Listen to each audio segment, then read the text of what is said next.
All right, welcome into a new episode of the News4JAGs podcast. I'm Jamal St here alongside Justin Barney. A lot's happened since our last episode. Man, a lot. We're counting down to the draft at this point, so we're going to talk a little bit about wide receivers and maybe a fit with the Jaguars before things really crank up. I think last time we talked a little bit about corner, and I spent some time talking about taking the best player available, which I still think could be an offensive lineman. But we got to talk about wide receiver a little bit, so we'll get into that in a minute. But before we get into the spirit of how the Jaguars can get a wide receiver in the draft, we got to talk about a new wide receiver that's in the AFC South that's kind of reshaping some stuff, right? Man. Stefon Diggs is officially a Houston Texan. Woo. Big one, man. But that's just the Texans are loading up for this thing. The thing that kind of landed with me with this was like, you talk about the difference a year can make. The difference a year can make. This time last year, we were talking about how the AFC South's a weak division, and the Jaguars are set to be in the driver's seat for years to come. And boom, life hits you and flips completely around, and here come the Texans saying, you thought. I mean, the C.J. Stroud success early on last year just accelerated. I mean, Houston, we're thinking Houston's in a teardown kind of situation. That's just what it seemed going like. in. And, C.J. Stroud, Rookie of the Year, gets them to the playoffs. They win a game in the playoffs.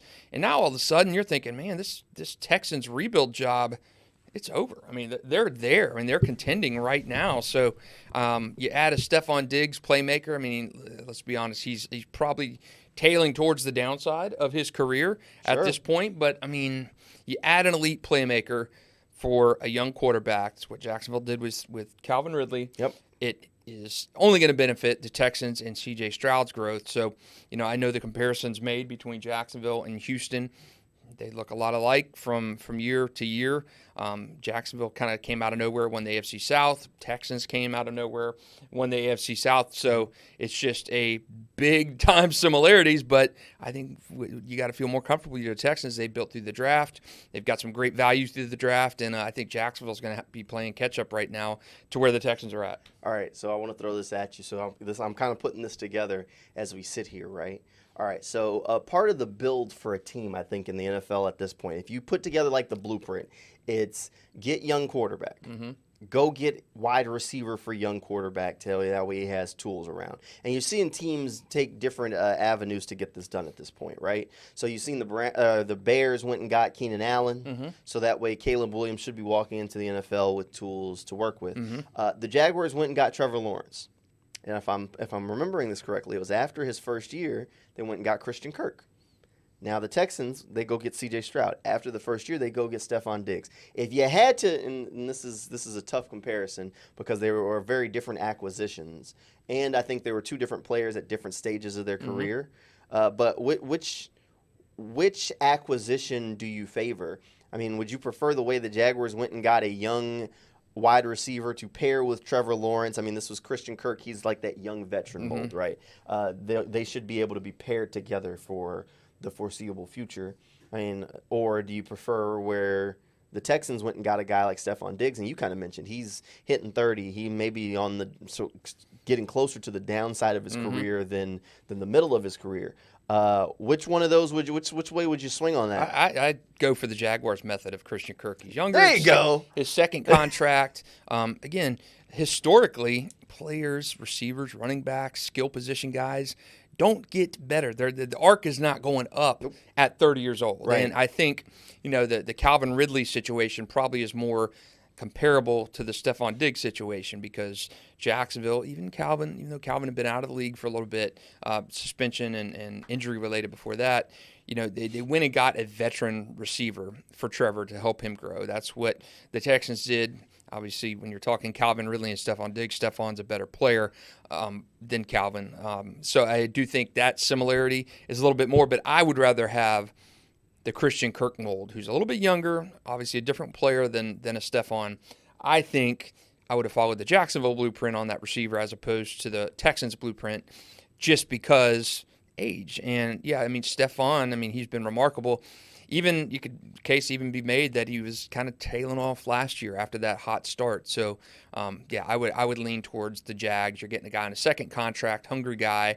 Let him grow and be that alpha in town, and that's what Christian Kirk has been for Jacksonville. All right, so after the Diggs trade, that led us to the point where I guess the immediate knee-jerk reaction for a lot of folks, Jaguars got to get a corner. There's no other avenue. You can't consider anything else besides a cornerback because you got Diggs in the division.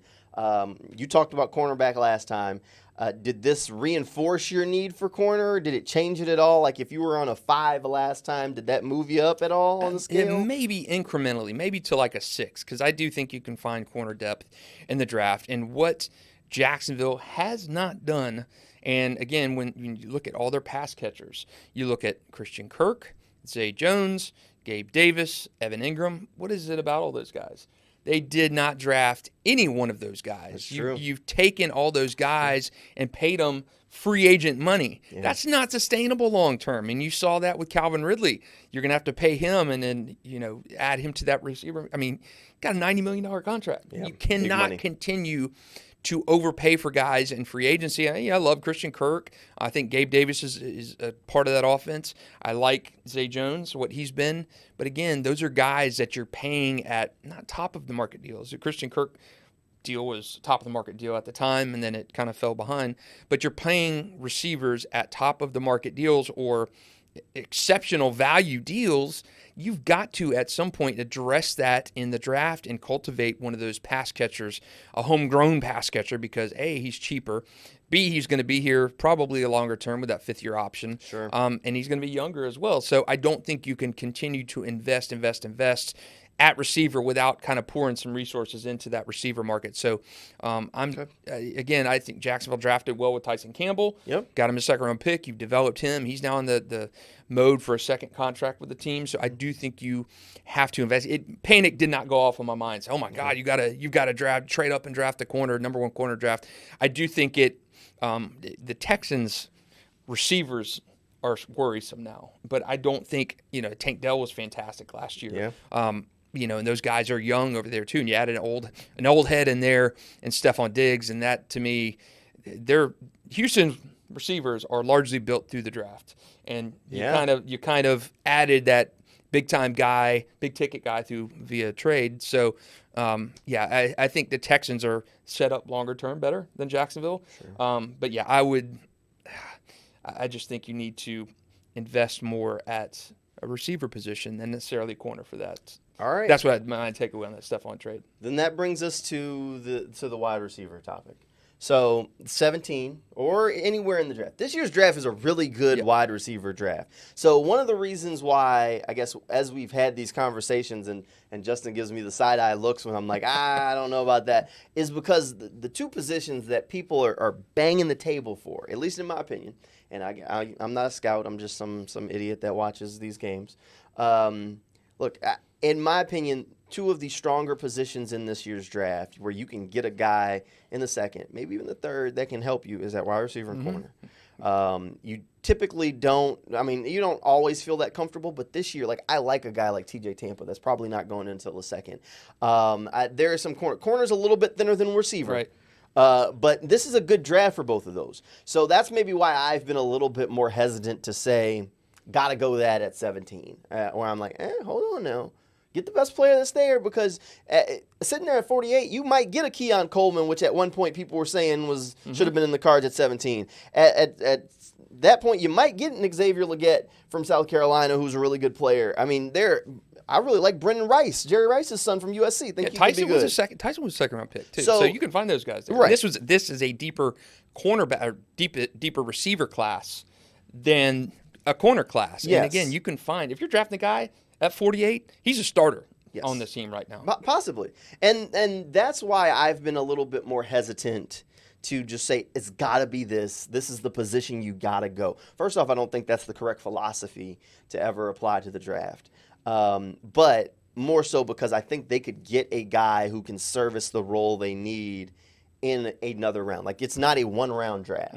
So, like, I love Malachi Corley. I think Malachi Corley could be fantastic in the slot for somebody. Problem is the Jaguars don't need a slot receiver, so we ain't going to talk too much about him. But wide receiver. So it's an interesting situation for the Jaguars where they're going to have to find a guy, and ideally it's a top shelf guy. It's a guy who can go and get the bag of chips off the top shelf in the kitchen. They need that big body guy. Like Gabe Davis is an addition. But they need to make another addition in that same sort of realm. Like right now you have Zay Jones, you have Christian Kirk, you have Gabe Davis. You kind of feel okay if you go into the season with that group, but you'd feel a whole lot better if you were going in with a fourth guy that you said, okay, so it's Zay / such and such. Absolutely. So when you look at it, there's some options that are going to be on the table at 17. We've talked a little bit about Brian Thomas Jr., I do think he has a chance to be a star. Big guy, fast guy. One concern, hasn't done it. Yeah. I mean, he's had some success at LSU, but he wasn't the guy at LSU. And that doesn't mean that he can't translate to be the guy because he has all the physical tools, but you're projecting, right? Right. Another guy that I know a lot of people are hoping for is Adonai Mitchell from Texas. He's a guy who started at Georgia. He's fantastic. I loved Adonai Mitchell, especially early on when they thought he was going to be a second-round pick. I was all over. That was my guy. 17, again, maybe it's just a little rich for my blood because I think there's other options at receiver, but he's fantastic. Big guy. Only concern with him. There may be some body catching in there along the way, but he was, like, if you will go back and watch Texas, he wasn't the guy. Right. Xavier Worthy was the guy. So I think that's why previously we talked about Xavier Worthy as an option because I was like, look, dude's fast, but he was also the guy at Texas. Adonai Mitchell made some big plays for them, but if there was one guy, it was that guy. And, you talk about, and I think we had this conversation on Twitter or X a few weeks ago about, do you really feel comfortable going into the season with Gabe Davis, Christian Kirk coming off core muscle injury that ended his season, Zay Jones, Parker Washington, Tim Jones, whomever I do not feel comfortable starting this season with those top three guys as my pass catcher. I just don't I know Evan Ingram in there too, but I just do not feel comfortable with those guys. And again, Christian Kirk is what he is. He's a great number 2 guy.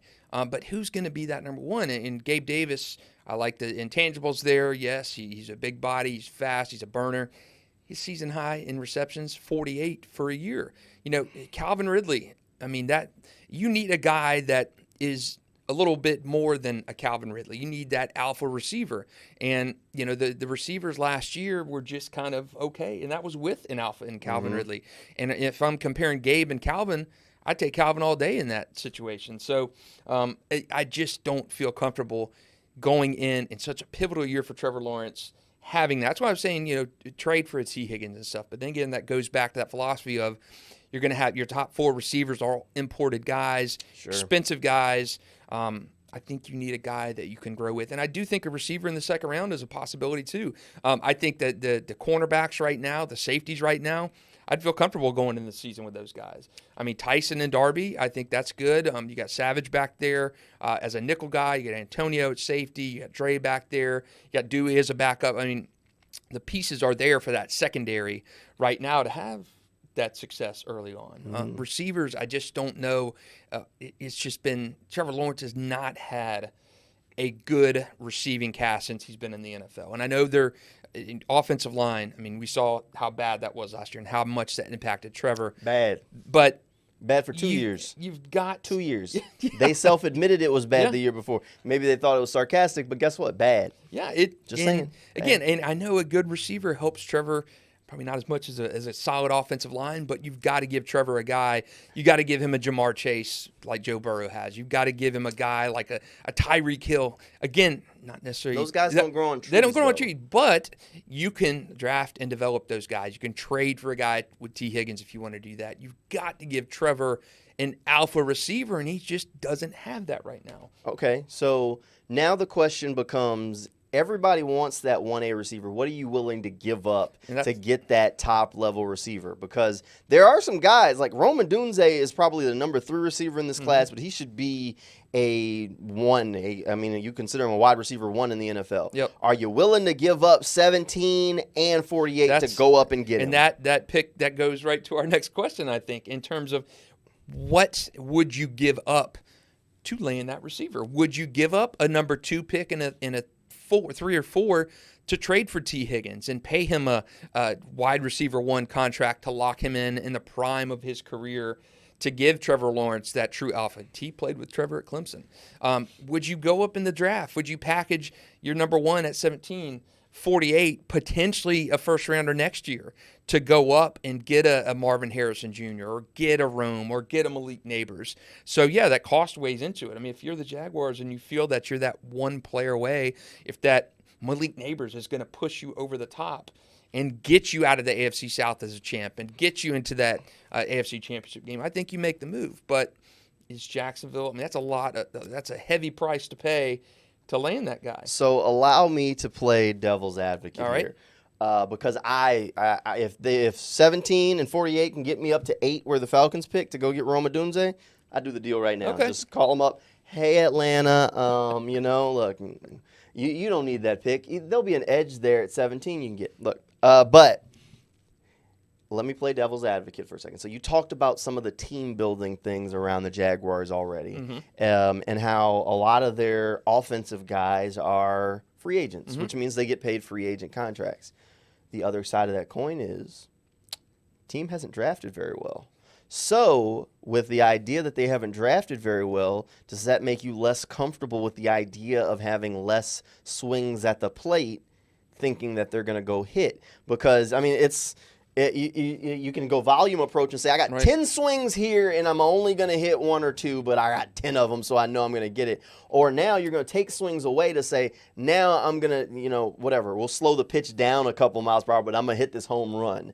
Because that's what you're saying. If you're going up and getting Odunze, you better get it right. Right. Because if you don't get it right, you just sold a second-round pick that, as you said earlier in the show, he'd be a starter on this team more than likely next season. So does that make you less comfortable? Because I know, at least for me, it would give me pause, where you got to say, all right, wait a minute. But if I'm Trent Baalke, I'm taking it. I'm doing it. I'd do it in my sleep. I'd be on the phone with Atlanta right now making the offer. Okay, what if that pick to get up into that top 8? I mean, because that's what we're saying. You got to. The Bears have 2 picks in that top 10. The Bears pick at 9. 1 and 9. I mean, they're going to get a quarterback, and they're probably going to get an elite receiver, probably receiver 2 in the draft. Probably 3. You think Chargers are before them? Okay, so Marvin Harrison Jr., Malik Nabers, Rome is probably at number 9, right? Yeah. Okay, that's what we're saying. So, in order to get above Chicago, say it takes 1. Number 2 at 48. Done. And a first-rounder next year. Not done. No. Where are you making that pick if it's getting you top 5? Like if I'm going to get – when you say top 5, is Marvin Harrison Jr. Marvin Harrison Jr. is available. If Marvin Harrison Jr. is on the board, and you're asking me if I'm willing to give up the first, the second, and a first next year, that's still a hefty price. That's a hefty – That is an expensive deal. That is an expensive deal that I would not feel comfortable agreeing to. Okay. I wouldn't do it. But here's what it would tell me if I did.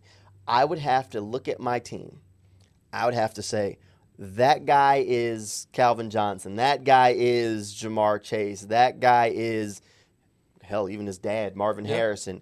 And that's what we need to turn this offense into the 35-point juggernaut. It's going to unleash Trevor Lawrence. This team is going to be picking in 28 or below next season. If I made that trade, that is, I promise you, I would go to the press conference afterwards and be like, y'all worried about that first-round pick next year? That's cute, because it's going to be down at the bottom of the draft. Good luck with that. Like, that's exactly what I'd say. I'd say it, because at some point you got to own that. If you're going to make that sort of swing for a wide receiver, you better own that with some cockiness, because that's got to be a move that pushes you and over that's what the it would be. top. I mean, Marvin Harrison, quote unquote's that franchise generational receiver, He right? is good. He's so very good. That's a move, and I've seen moves in ESPN recently had a draft scenario. What do you want to get? What are you comfortable in giving to get up into that and to get a receiver? And Jacksonville's was, hey, if we're gonna make a trade for a receiver, are we gonna swap and get that T. Higgins, or are we going to trade up in the draft and get into that top 8? And both of those candidates were on the board. So you trade with the Bengals and get a T. Higgins, or you go shooting up in the draft to pick number 8 and get your wide receiver 3. So I think both of those options have been kind of kicked around and bandied about. And I do think that's an option that if you're Trent Baalke, first-round picks are extremely valuable currency, and Jacksonville's not done extremely well at making those picks over the years. No. But nonetheless, I think if you're Trent Baalke and Doug Peterson, say your window is still open, Trevor's on a rookie deal, we've got a decent offensive line in place, we've got 3 supporting receivers who are good, and Marvin Harrison can help you get to that elite where we're kicking the door open in the AFC. We're competing with Mahomes and company over there. I think you make the move. Look, I don't think that a play from Marvin Harrison Jr. is realistic. Unless something on draft day goes wonky, unless the Cardinals say, I'll trade out for a team goes up to get a quarterback and moves into that spot. And then maybe you start getting into that realm of, can you jump the Chargers to go get this guy? I don't think that's like, I can see a reality where Malik Nabers maybe slides a pick or 2 and you can go make that play. And I think Malik is fantastic, would be a huge addition to Jacksonville. I know everybody's kind of been on Rome Odunze, and we talked about it before. Look, let's talk about Malik Nabers. If you're going to go up and get a guy, go get a guy. Yeah. But Rome Odunze is really good too. And I think he is the realistic one because the expectation is he's going to go 3rd of the receiver group. Is it a possibility he's the 2nd one off the board? Sure. But I just don't know. Look, I don't mind the idea of it. I do think the Jaguars need to add to that receiver room because in today's NFL, you can never have too many weapons on offense. Never. You saw what happened in the offense last year when Christian Kirk went out. That's one guy, and now he is the guy in Jacksonville. He was the guy last year, basically. I mean, he was. Look, we gave Calvin his credit. Christian, the offense ran through, will continue to run through Christian Kirk. He is the guy. He has been the guy since they paid him. They brought Calvin Ridley in to help. I mean, they brought him in to be the guy. He wasn't it. It wasn't it. It just wasn't it. Christian Kirk is the guy. And even if they draft a receiver at 17, they trade up and go get a receiver, at the very least for next season, Christian Kirk is going to still be the guy. Now, maybe in year 2, we can talk about maybe that changing, but until there's proof on the field, proof is in the pudding. I mean, unless Christian gets hurt, he's going to be the guy. That's it. I think you need a receiver, be it at 17 or 48, or go up and get receiver. I think you've got to get it in. I'm with you. I think you have to draft the best player available. I think if you draft for need and you reach, I think that's just not a good. No. I mean, Jacksonville's done that before. I mean, you drafted for a need when you drafted Leonard Fournette at number 4. He was going to be that big sledgehammer back, that breakaway back, and he wasn't it. You drafted for need when you were Taven Bryan. He was going to be that guy at the end of the first round to kind of strengthen that defensive line and get you over that hump. I think if you go into the draft saying, this is my biggest need, I've got to do it, and it forces you to reach, I think that's just a bad thing. So I do think if you are Jacksonville in this draft, your 2 biggest needs right now are receiver and cornerback. And but I think if you have a tight end graded higher, a la Brock Bowers at number 17, then you go with Brock Bowers. Sure. I think if you have Jackson Powers-Johnson graded higher than anybody else on your draft board, maybe you trade down in the first round and pick him. I mean, I don't think you just go into the draft saying, I've got to fill this need. It's panic selection there, and I think you overreach and overreact in that situation. Right. But I do think their 2 biggest needs entering April 25th are corner and receiver. And they have to get a corner and a receiver before the end of day 2. Yes. I don't care if you go BPA in the first round and it happens to be an offensive lineman, an edge, whatever. Please don't be a linebacker. I know Trent has these impulses. Please no Trent. Please don't line. But I don't care if the best player available is whatever this position is. But before the end of day 2, they have to find a way to walk away with a corner and a wide receiver to add to those rooms. Now, I do want to throw one wide receiver name at you. Okay. So we haven't really dove into big boards much. We've talked about some of the top names on it. So one guy that's a little bit farther down the board, and I was in on him, and then I kind of got off on him. And now I'm kind of back in on him a little bit. I mean, I'm like dipping the toe in the water, and I keep going back and watching stuff, and I can see why everyone's off on him, but you just see some of the stuff. So, how familiar are you with Johnny Wilson? Not very. All right. Not very. So Johnny Wilson is a huge wide receiver for Florida State last year. And he can easily be described as Johnny Effin Wilson, because you can say that in two connotations. You can say that in the excited Johnny Effin Wilson or Johnny Wilson. You know, it's because it's either the highs or lows, because the dude is huge. I mean, he might as well be a tight end. He goes up and he uses that big body to make plays, and then he'll make this insane catch over people, and then the next play he'll just drop an easy one. He's that kind of guy. So I was kind of out on Johnny. And then I was talking to a former NFL DB, and he was telling me, you need to look at Johnny Wilson. I was like, well, I've watched Johnny Wilson. I like some of the things he does, but aren't you worried about the drops? And he looked me dead in the face. He said, money changes people. I said, all right, well, I guess you, as a DB, I'm going to take your word for it a little bit here, because you'd have to catch him or cover him if you were still there. But, you know, hey, money changes people. So maybe Johnny Wilson could be a steal, because, I mean, dude, he's a big dude. I mean, he runs fast. He had the largest wingspan in NFL Combine history.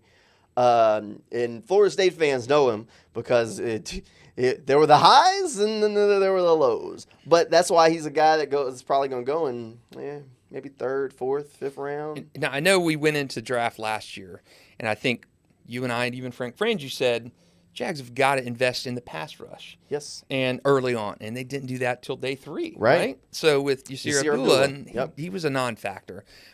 So flip this situation around. This year, if Jacksonville goes into day 3 of the draft and they've not addressed corner or receiver, I think that's an exceptional fail. I think if you have a repeat of last year with that pass rusher that you needed to add and apply that to receiver/cornerback, if they get linebacker happy again or whatever the case may be, I think that's going to be a problem, because I think you really need to come away from this draft with starters at 17 and 48. And I think that's a fair question. I think that's doable. And whoever they're picking at 17 or 48, be it an offensive lineman, be it a center, be it a corner, a receiver, tight end, that guy's got to start. You've got to have that guy at OTAs, at training camp, and he's got to be a projected starter. So, again, I think you do the best you can in the draft and stick to your board. Jacksonville's not giving fans a lot of reason to trust the board and some of those picks, but I do think you've got to come away. Okay. Receiver, corner, Let some me capacity. play devil's advocate. All right, again. you're a lot of devil today. Apparently, a lot of it. So last year we were banging the table. Got to get a pass rusher. Got to get a pass rusher. Got to get a pass rusher. They stuck to their guns. The only pass rusher they had was Cyr Abdullah, who didn't make the impact as a rookie that maybe they were hoping for. We'll see what year 2 holds for him, because we just haven't seen it. But this year, just a year later, and they haven't added anything, everyone's off the pass rusher train. But when I say they should go and draft Laiatu Latu and add to the pass rush group, everybody thinks I'm crazy. You want to know why? Because they banked on Trayvon taking the next step, and he did last season. So now everybody's like, the pass rush is fine. Well, you did add Eric Armstead, too. He gives you that. He doesn't play the edge. He gives you a little bit of that grit down the line. He can get you 6 sacks a year.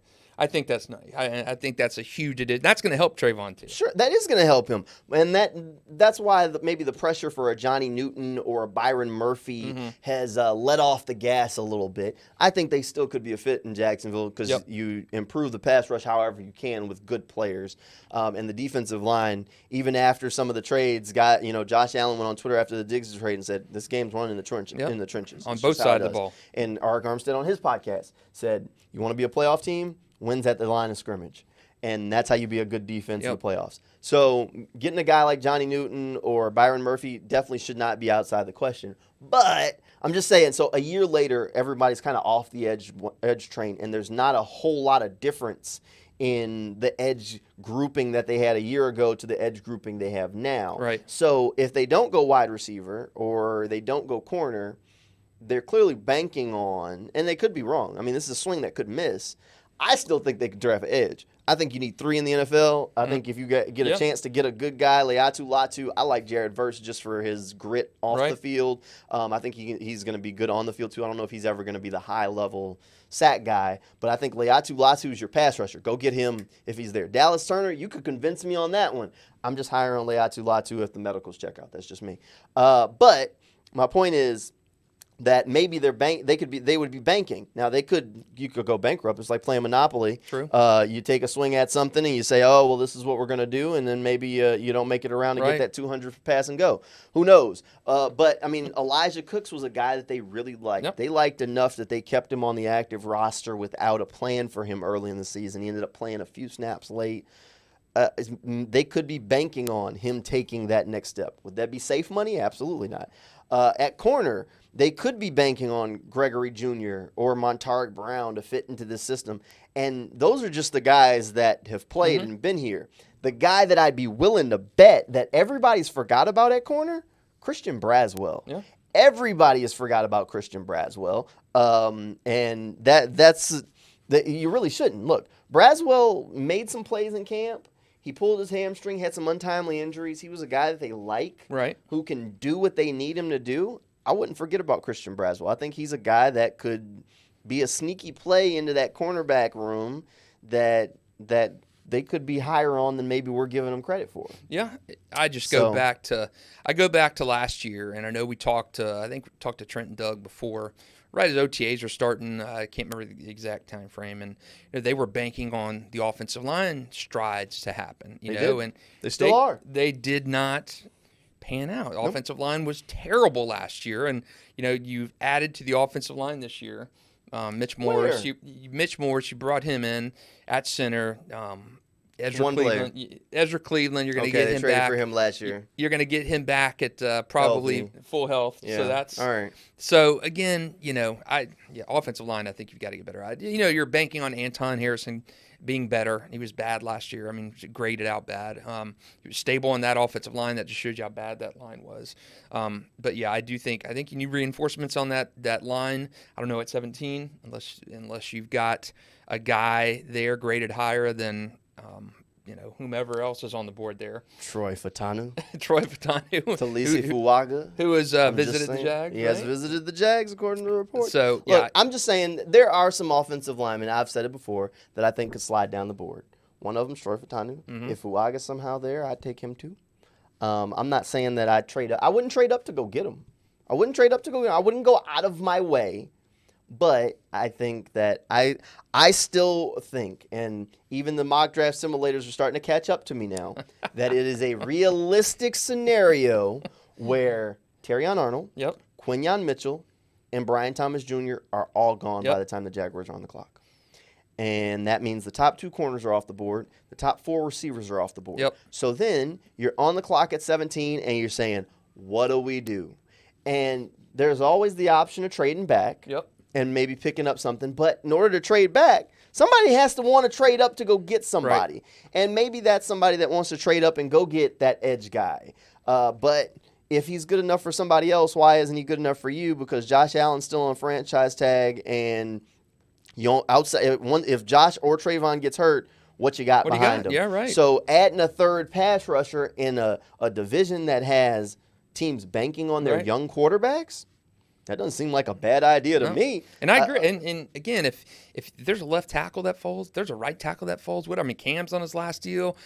Cam could be traded in this offseason. I told you I convinced him eventually. So I think it's best player. You do. You best player available. And I would not. I'm like you. I wouldn't go up to 10 and draft a Joe Alt if you fall. I wouldn't do that. But if somehow Joe Alt's on the board at 17, I would run the pick in. I don't know what Trent's 40 time is, but get it in, get on the phone, do what you got to do. But that's the idea of you have to get blue chip players, at least in my opinion. And in order to get blue chip players, you got to take what's there. And I do think it's a very realistic possibility because, other teams in the NFL know the Jaguars need a corner. So if they covet a Quinyon Mitchell, they covet a Terrion Arnold, if one of them's already off the board, it's not unrealistic to think another team will get aggressive to jump the Jaguars to get that guy. And wide receivers, teams are gaudy. Teams will go after them. So Brian Thomas Jr., it's possible that he's gone too. So if you got all those guys gone, somebody else had to slide to you. That means there's probably a really good edge and probably a really good offensive lineman. And that also means you probably have your pick of the 2 defensive tackles we were talking about earlier, Byron Murphy and Johnny Newton, which neither one of them would be bad. I like Johnny Newton better than Murphy, if you were wondering.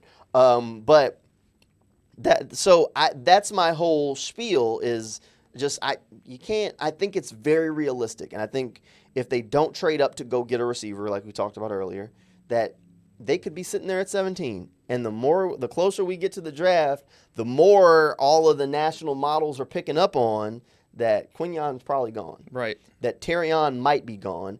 And that the best corner on the board, you can make the argument, like I like Kool-Aid McKinstry, other people don't. It could be it's probably going to be a guy in that realm that's going to be the best corner on the board, the best wide receiver after Brian Thomas Jr. I mean, you're probably talking about Adonai Mitchell. Right. So you could be on the board at 17 picking between Adonai Mitchell and Kool-Aid McKinstry. I like both players. I just don't think that was the home run I was hoping for at 17. Same.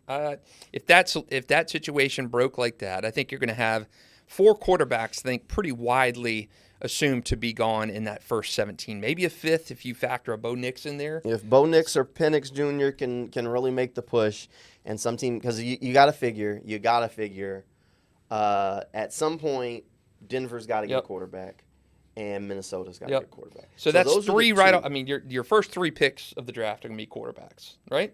First 3? Yeah, first 3, right? Caleb Williams, Chicago. Yep. New England and the Commanders. Yep. So that you say those 3 all land a quarterback, and then those 2 other teams both pick before the Jaguars. So Minnesota and Denver, too. I mean, you're possibly 5 picks right there's there. possible 5 quarterbacks, which then leaves you with 12 picks to work with. So with those 12, you know for a fact at the very least 2 receivers are gone. Actually, you probably know, 3.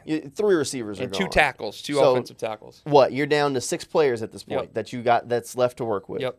And once you get through those 6, so with 6 players that could go any direction, any way under the sun, you figure, look, people like Quinyon Mitchell. He's up the board. He's worked out well. He could be gone. Terrion Arnold could be gone. Teams are looking for corners. Brian Thomas Jr., every team wants a receiver, and I'd be willing to bet Buffalo's sniffing around trading up to go get a receiver because they need one. So it's just a very realistic possibility, and I think people have to be prepared for it. I know trading back isn't always fun, but it might be the thing they got to do. Yeah, true. And last year it worked out well for them, trading back a couple times, picking up extra picks, and still getting the guy they wanted. And, hey, if the guy – again, I know – I've said it before, and I beat the drum a few times on the receiver cornerback train, and I still think that's the position you probably need to look at going if in this draft, because I think those are the 2 biggest weaknesses on the team, and I do think reinforcing that offensive line is probably right in that mix too. But you've got to come away with starters, with impact players in those first 2 picks. And again, last year it was the edge rusher. I don't think you could go wrong getting another edge rusher to add to Trayvon and Josh as well. And hey, trade down at 17 if possible. I think that should always be an option too if you can add more value picks at some point like they did last year. Yeah, we'll see what happens. I mean, look, I'm working on my final my guys list before the draft. Just heard your glue guys already. I'm working on a few more. All right. I'm working on finishing my guys list. Just random players that I'm higher on than maybe the consensus for one reason or another.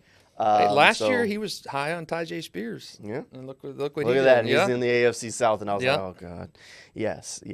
Tulane guy doing things. So we'll see. Maybe I can nail a couple more. But maybe we'll talk about that on the next episode of News4JAGs podcast. Hey, thanks for hanging out with us today, and we'll see you next time.